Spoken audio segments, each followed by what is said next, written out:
சுதந்திரமான பிளைன்ஃபீல்ட் கிறிஸ்தவ அறிவியல் தேவாலயத்திலிருந்து வாராந்திர பைபிள் பாடத்தை நீங்கள் கேட்கிறீர்கள். அது அமெரிக்காவின் பிளைன்ஃபீல்ட், நியூ ஜெர்சியில் அமைந்துள்ளது.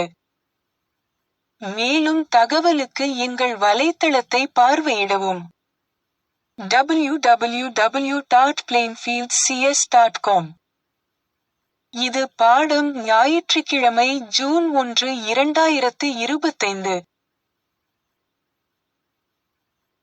தலைப்பு: பண்டைய மற்றும் நவீன நெக்ரோமான்சி, அலியாஸ் மெஸ்மரிசம் மற்றும் ஹிப்னாட்டிசம் கண்டிக்கப்பட்டது. கோல்டன் உரை. வெளிப்படுத்தின விசேஷம். அல்லேலூயா.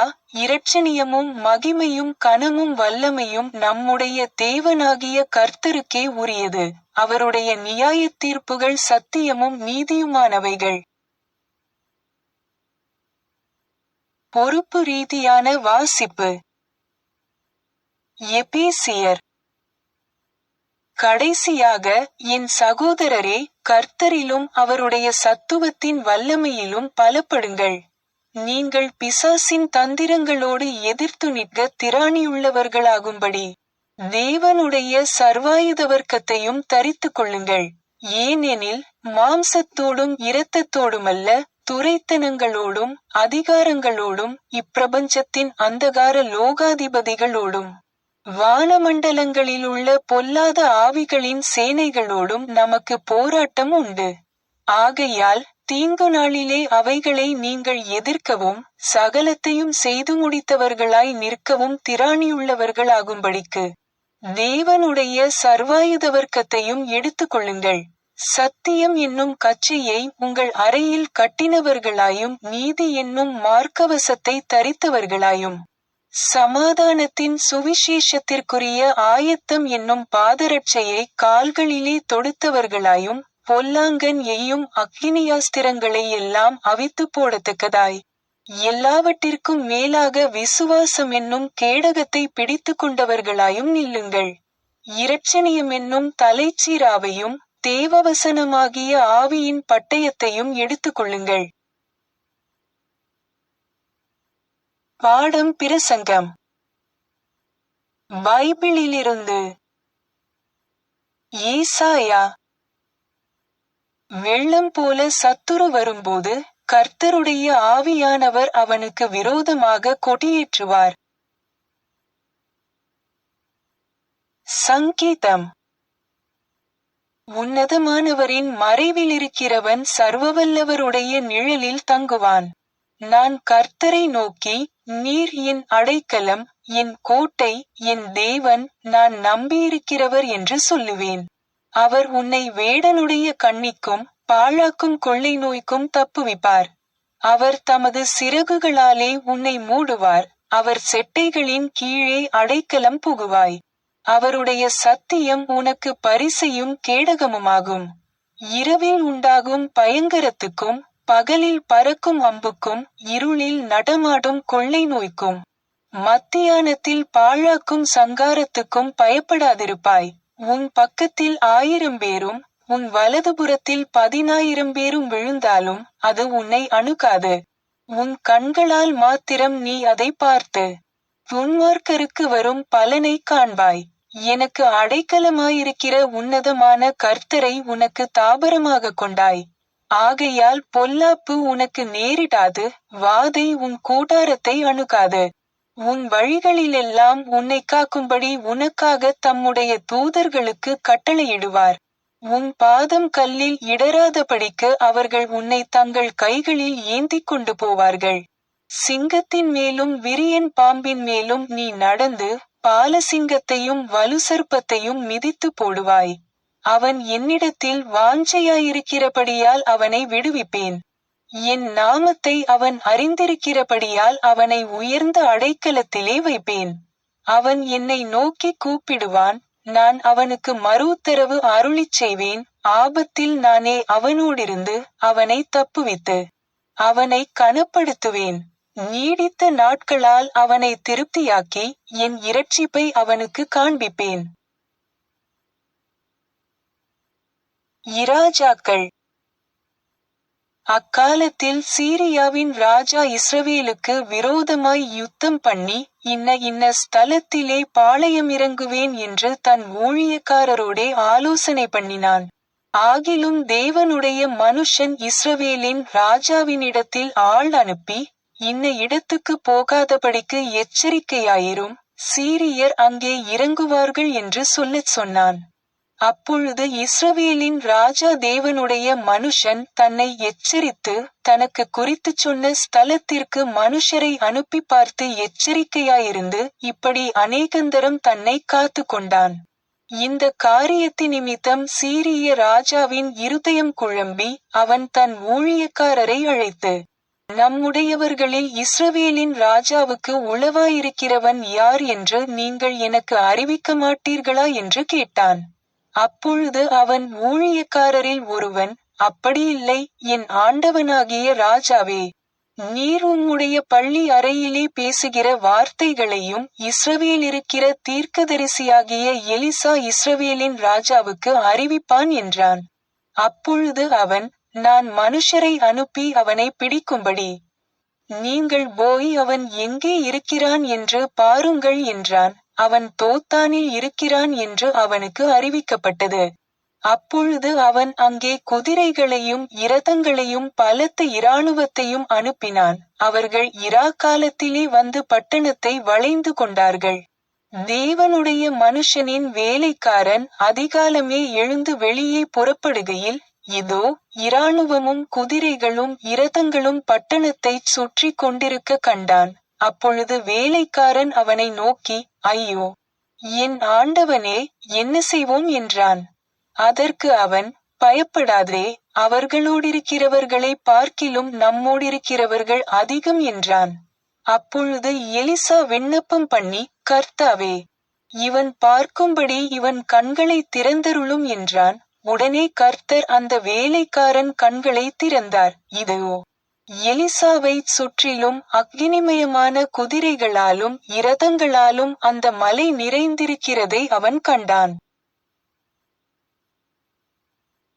சங்கீதம். கர்த்தர் என் வெளிச்சமும் என் இரட்சிப்புமானவர், யாருக்கு பயப்படுவேன்? கர்த்தர் என் ஜீவனின் பெலனானவர், யாருக்கு அஞ்சுவேன்? எனக்கு விரோதமாக ஒரு பாளையமிறங்கினாலும் என் இருதயம் பயப்படாது. என்மேல் யுத்தம் எழும்பினாலும் இதிலே நான் நம்பிக்கையாயிருப்பேன். கர்த்தரிடத்தில் ஒன்றை நான் கேட்டேன், அதையே நாடுவேன். நான் கர்த்தருடைய மகிமையை பார்க்கும்படியாகவும் அவருடைய ஆலயத்தில் ஆராய்ச்சி செய்யும்படியாகவும் நான் என் ஜீவனுள்ள நாளெல்லாம் கர்த்தருடைய ஆலயத்தில் தங்கியிருப்பதையே நாடுவேன். தீங்கு நாளில் அவர் என்னை தம்முடைய கூடாரத்தில் மறைத்து என்னை தமது கூடார மறைவிலே ஒளித்து வைத்து என்னை கன்மலையின் மேல் உயர்த்துவார். நானோ ஜீவனுள்ளோர் தேசத்திலே கர்த்தருடைய நன்மையை காண்பேன் என்று விசுவாசியாதிருந்தால் கெட்டுப்போயிருப்பேன். கர்த்தருக்கு காத்திரு, அவர் உன் இருதயத்தை ஸ்திரப்படுத்துவார். திடமனதாயிருந்து கர்த்தருக்கே காத்திரு. லூக்கா. இயேசு பரிசுத்த ஆவியினாலே நிறைந்தவராய் யோர்தானை விட்டு திரும்பி 40 நாள் பிசாசினால் சோதிக்கப்பட்டார். பிசாசானவன் சோதனையெல்லாம் முடித்த பின்பு சில காலம் அவரை விட்டு விலகிப் போனான். பின்பு இயேசு ஆவியானவருடைய பலத்தினாலே கலிலேயாவுக்கு திரும்பி போனார். அவருடைய கீர்த்தி சுற்றிலும் இருக்கிற தேசமெங்கும் பரம்பிற்று. அவர்களுடைய ஜெப ஆலயங்களில் அவர் உபதேசித்து எல்லாராலும் புகழப்பட்டார். அப்பொழுது ஏசாயா தீர்க்கதரிசியின் புஸ்தகம் அவரிடத்தில் கொடுக்கப்பட்டது. அவர் புஸ்தகத்தை விரித்தபோது, கர்த்தருடைய ஆவியானவர் என்மேலிருக்கிறார். தரித்திரருக்குச் சுவிசேஷத்தை பிரசங்கிக்கும்படி என்னை அபிஷேகம் பண்ணினார். இருதயம் நறுங்குண்டவர்களை குணமாக்கவும், சிறைப்பட்டவர்களுக்கு விடுதலையையும், குருடருக்கு பார்வையையும் பிரசித்தப்படுத்தவும், நொறுங்குண்டவர்களை விடுதலையாக்கவும், கர்த்தருடைய அனுக்கிரக வருஷத்தை பிரசித்தப்படுத்தவும் என்னை அனுப்பினார் என்று எழுதியிருக்கிற இடத்தை அவர் கண்டு, அப்பொழுது அவர் அவர்களோடே பேசத் தொடங்கி, உங்கள் காதுகள் கேட்க இந்த வேதவாக்கியம் இன்றைய தினம் நிறைவேறிற்று என்றார். ஜெபாலயத்திலிருந்த எல்லாரும் இவைகளை கேட்டபொழுது கோபம் உண்டு எழுந்திருந்து அவரை ஊருக்கு புறம்பே தள்ளி தங்கள் ஊர் கட்டப்பட்டிருந்த செங்குத்தான மலையின் சிகரத்திலிருந்து அவரை தலைகீழாய் தள்ளிவிடும்படிக்கு அவ்விடத்திற்கு கொண்டு போனார்கள். அவரோ அவர்கள் நடுவினின்று கடந்து போய்விட்டார். யாக்கோபு. ஆகையால் தேவனுக்கு கீழ்ப்படிந்திருங்கள், பிசாசுக்கு எதிர்த்து நில்லுங்கள், அப்பொழுது அவன் உங்களை விட்டு ஓடிப்போவான். தேவனிடத்தில் சேருங்கள், அப்பொழுது அவர் உங்களிடத்தில் சேருவார். பாவிகளே, உங்கள் கைகளைச் சுத்திகரியுங்கள், இருமனமுள்ளவர்களே, உங்கள் இருதயங்களை பரிசுத்தமாக்குங்கள். கர்த்தருக்கு முன்பாக தாழ்மைப்படுங்கள், அப்பொழுது அவர் உங்களை உயர்த்துவார். மேரி பேக்கர் எட்டி எழுதிய கிறிஸ்டியன் சயின்ஸ் பாடநூல் அறிவியல் மற்றும் ஆரோக்கியத்துடன் கீடூத்தி ஸ்கிரிப்ட்ஸிலிருந்து தொடர்புடைய பத்திகளை படிப்பேன். அறிவியல் மற்றும் ஆரோக்கியம். கடவுளை தவிர வேறு எந்த சக்தியும் இல்லை. சர்வ வல்லமைக்கு எல்லா சக்தியும் உண்டு. வேறு எந்த சக்தியையும் ஒப்புக்கொள்வது கடவுளை அவமதிப்பதாகும். தீமைக்கு சக்தி இல்லை, அறிவு இல்லை, ஏனென்றால் கடவுள் நல்லவர், எனவே நன்மை எல்லையற்றது, அதுவே எல்லாம். மற்றொரு சக்தியின் இருப்பு பற்றிய எந்த கருதுகோளும் கிறிஸ்தவ அறிவியலின் வெளிப்பாட்டை தடுக்க சந்தேகத்தையோ அல்லது பயத்தையோ ஏற்படுத்தக்கூடாது. கடவுளின் சர்வவியாபகம் மற்றும் சர்வ வல்லமையை நீங்கள் தெய்வீகத்துடன் தராசில் எடை போடும்போது அல்லது சிந்தனையின் எந்த திசையிலும் வரம்பிடும்போது குணப்படுத்தும் தெய்வீக விதியை நீங்கள் தெளிவற்றதாகவும் வெற்றிடமாகவும் ஆக்குகிறீர்கள். மெஸ்மெரிசம் என்பது ஒரு மரண பொருள் மாயை. விலங்கு காந்தவியல் என்பது அதன் அனைத்து வடிவங்களிலும் பிழையின் தன்னார்வ அல்லது தன்னிச்சையான செயலாகும். இது தெய்வீக அறிவியலின் மனித எதிர்முனையாகும். அறிவியல் பொருள் உணர்வின் மீதும் உண்மை பிழையின் மீதும் வெற்றி பெற வேண்டும். இதனால் அனைத்து தவறான கோட்பாடுகள் மற்றும் நடைமுறைகளில் உள்ள கருதுகோள்களுக்கும் முற்றுப்புள்ளி வைக்க வேண்டும். கிறிஸ்தவ அறிவியலில் பெயரிடப்பட்டபடி விலங்கு காந்தவியல் அல்லது ஹிப்னாட்டிசம் என்பது பிழை அல்லது மரண மனம் என்பதற்கான குறிப்பிட்ட சொல். மனம் பொருளில் உள்ளது. அது தீமை மற்றும் நல்லது இரண்டும் கொண்டது என்ற தவறான நம்பிக்கை. இது தீமை நல்லது போலவே உண்மையானது மற்றும் அதிக சக்தி வாய்ந்தது என்ற நம்பிக்கை. இந்த நம்பிக்கைக்கு உண்மை என்ற ஒரு குணம் இல்லை. அது அறியாமை அல்லது தீங்கிழைக்கும் தன்மை கொண்டது. ஹிப்னாட்டிசத்தின் தீங்கிழைக்கும் வடிவம் தார்மீக முட்டாள்தனத்தில் உச்சத்தை அடைகிறது. அழியாத மனதின் உண்மைகள் மனிதனை தாங்குகின்றன. மேலும் அவை மரண மனதின் கட்டுக்கதைகளை அழிக்கின்றன. அதன் மெலிந்த மற்றும் ஆடம்பரமான பாசாங்குகள் முட்டாள் அந்துப்பூச்சிகளைப் போல தங்கள் சொந்த இறக்கைகளை பாடி தூசியில் விழுகின்றன. விலங்கு காந்தத்திற்கு எந்த அறிவியல் அடித்தளமும் இல்லை, ஏனென்றால் கடவுள் உண்மையான, இணக்கமான மற்றும் நித்தியமான அனைத்தையும் நிர்வகிக்கிறார், மேலும் அவரது சக்தி விலங்கோ மனிதனோ அல்ல.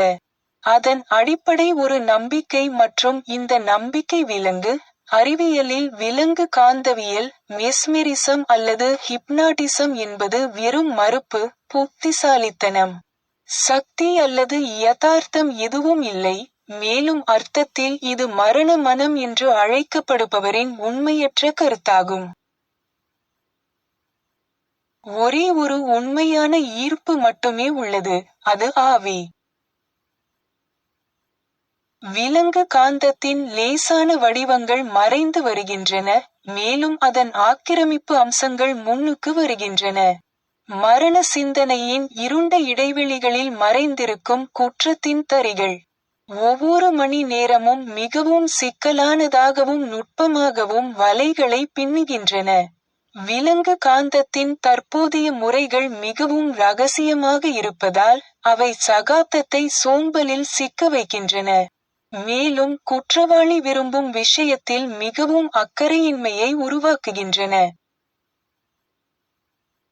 தீமை என்பது சக்தி அல்ல என்பதை மனிதகுலம் கற்றுக்கொள்ள வேண்டும். அதன் சர்வாதிகாரம் என்று அழைக்கப்படுவது ஒன்றுமில்லாத ஒரு கட்டம். கிறிஸ்தவ அறிவியல் தீமையின் ராஜ்யத்தை கெடுக்கிறது. மேலும் குடும்பங்களிலும் அதனால் சமூகத்திலும் பாசத்தையும் நல்லொழுக்கத்தையும் முதன்மையாக ஊக்குவிக்கிறது. அப்போஸ்தலன் பவுல் தீமையின் உருவகத்தை இந்த உலகத்தின் கடவுள் என்று குறிப்பிடுகிறார்.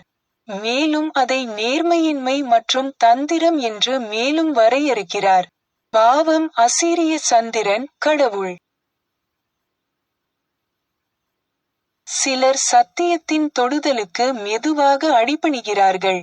ஒரு போராட்டமே இல்லாமல் சிலர் அடிபணிகிறார்கள். பலர் தாங்கள் அடிபணிந்துவிட்டதாக ஒப்புக்கொள்ள தயங்குகிறார்கள். ஆனால் இந்த ஒப்புதல் அளிக்கப்படாவிட்டால் தீமை நன்மையை விட தன்னைத்தானே பெருமைப்படுத்திக் கொள்ளும். கிறிஸ்தவ விஞ்ஞானி தீமை, நோய் மற்றும் மரணத்தை குறைக்க முயன்றுள்ளார். மேலும் அவற்றின் ஒன்றுமில்லாத தன்மையையும் கடவுளின் அனைத்தையும் அல்லது நன்மையையும் புரிந்து கொள்வதன் மூலம் அவர் அவற்றை வெல்வார். அவருக்கு நோய் என்பது பாவத்தை விட குறைவான சோதனையல்ல. மேலும் அவர்கள் மீது கடவுளின் சக்தியை புரிந்து கொள்வதன் மூலம் அவர் இரண்டையும் குணப்படுத்துகிறார். கிறிஸ்தவ விஞ்ஞானி அவை நம்பிக்கையின் பிழைகள் என்பதை அறிவார். அவற்றை உண்மை அழிக்க முடியும் மற்றும் அழிக்கும். வாழ்க்கையில் பொருள் மற்றும் புத்திசாலித்தனத்தில் உள்ள ஆபத்தான நம்பிக்கைகளை கடவுளிடமிருந்து பிரித்து உணர்ந்த யார் நம்பிக்கையின் பிழை இல்லை என்று சொல்ல முடியும்?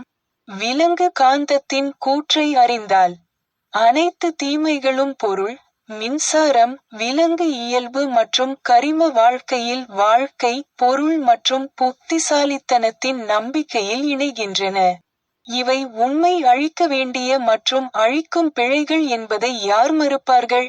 கிறிஸ்தவ விஞ்ஞானிகள் பொருள் உலகத்திலிருந்து வெளியே வந்து தனித்தனியாக இருக்க அப்போஸ்தலிக்க கட்டளையின் நிலையான அழுத்தத்தின் கீழ் வாழ வேண்டும். அவர்கள் ஆக்கிரமிப்பு, அடக்குமுறை மற்றும் அதிகார பெருமை ஆகியவற்றை கைவிட வேண்டும். அன்பின் கிரீடத்தை நெற்றியில் ஏந்திய கிறிஸ்தவம் அவர்களின் வாழ்க்கையின் ராணியாக இருக்க வேண்டும். தவறான பகுத்தறிவு நடைமுறை பிழைக்கு வழிவகுக்கும். தவறான எண்ணம் வெளிப்படுவதற்கு முன்பே அதை கைது செய்ய வேண்டும். வெற்றி வெல்ல முடியாத உண்மையின் பக்கம் தங்கும் வரை சரி, தவறு, உண்மை, பிழை ஆகியவை மாணவர்களின் மனதில் சண்டையிட்டுக் கொண்டே இருக்கும். நேர்மை என்பது ஆன்மீக சக்தி. நேர்மையின்மை என்பது மனித பலவீனம். இது தெய்வீக உதவியை இழக்கிறது. நீங்கள் பாவத்தை வெளிப்படுத்துவது காயப்படுத்துவதற்காக அல்ல, மாறாக உடல் ரீதியான மனிதனை ஆசீர்வதிப்பதற்காக. மேலும் ஒரு சரியான நோக்கத்திற்கு அதன் வெகுமதி உண்டு. மறைக்கப்பட்ட பாவம் என்பது உயர்ந்த இடங்களில் உள்ள ஆன்மீக துன்மார்க்கம். இந்த அறிவியலில் முகமூடி அணிபவர் தீமை இல்லை, ஆனால் நன்மையின் பெயரில் தீமைக்கு சேவை செய்கிறார் என்பதற்காக கடவுளுக்கு நன்றி கூறுகிறார். நிலைத்திருக்கும், நல்லது, உண்மை ஆகியவற்றை பற்றிக் கொள்ளுங்கள். அப்போது உங்கள் எண்ணங்களில் அவை இருக்கும் அளவிற்கு ஏற்ப அவற்றை உங்கள் அனுபவத்தில் கொண்டு வருவீர்கள்.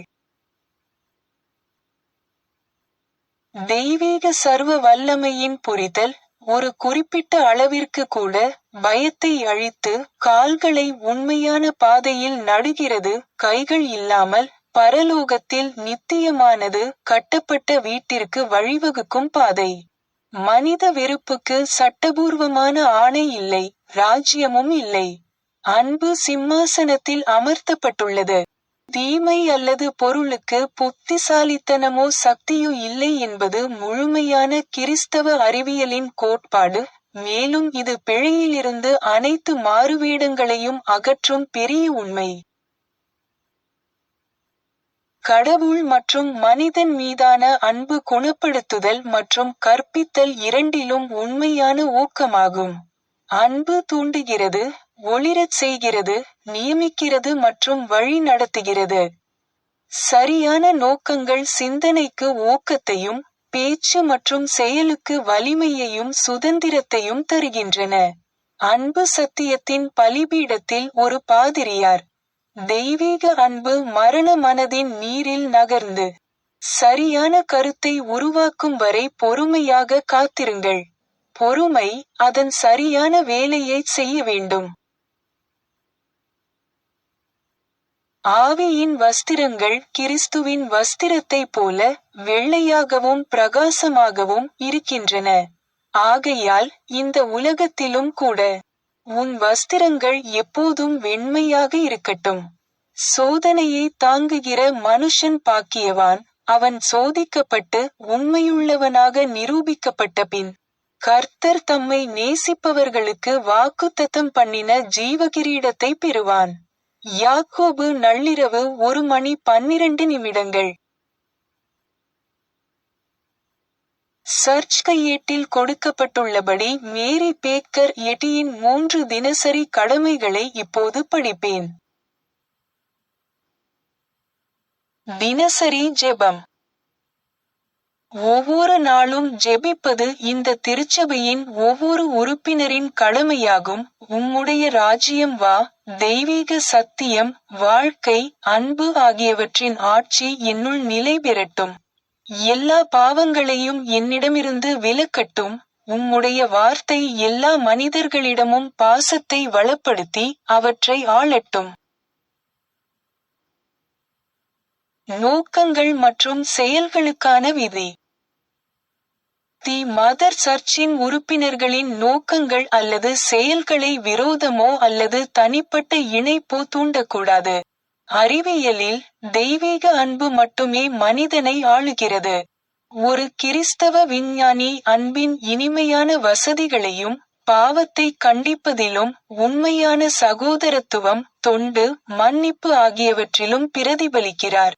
இந்த திருச்சபையின் உறுப்பினர்கள் தினந்தோறும் கவனித்து, எல்லா தீமைகளிலிருந்தும் தீர்க்கதரிசனம், தீர்ப்பு, கண்டனம், ஆலோசனை, செல்வாக்கு செலுத்துதல் அல்லது தவறாக செல்வாக்கு செலுத்துதல் ஆகியவற்றிலிருந்து விடுவிக்கப்பட வேண்டும். கடமைக்கு விழிப்புணர்வு. ஆக்கிரமிப்பு மனநல ஆலோசனைகளுக்கு எதிராக தினமும் தன்னை தற்காத்துக் கொள்வது இந்த திருச்சபையின் ஒவ்வொரு உறுப்பினரின் கடமையாகும். மேலும் கடவுளுக்கும், அவரது தலைவருக்கும், மனிதகுலத்திற்கும் அவர் செய்ய வேண்டிய கடமையை மறக்கவோ புறக்கணிக்கவோ கூடாது. அவருடைய கிரியைகளால் அவர் நியாயந்தீர்க்கப்படுவார், நியாயப்படுத்தப்படுவார் அல்லது கண்டிக்கப்படுவார்.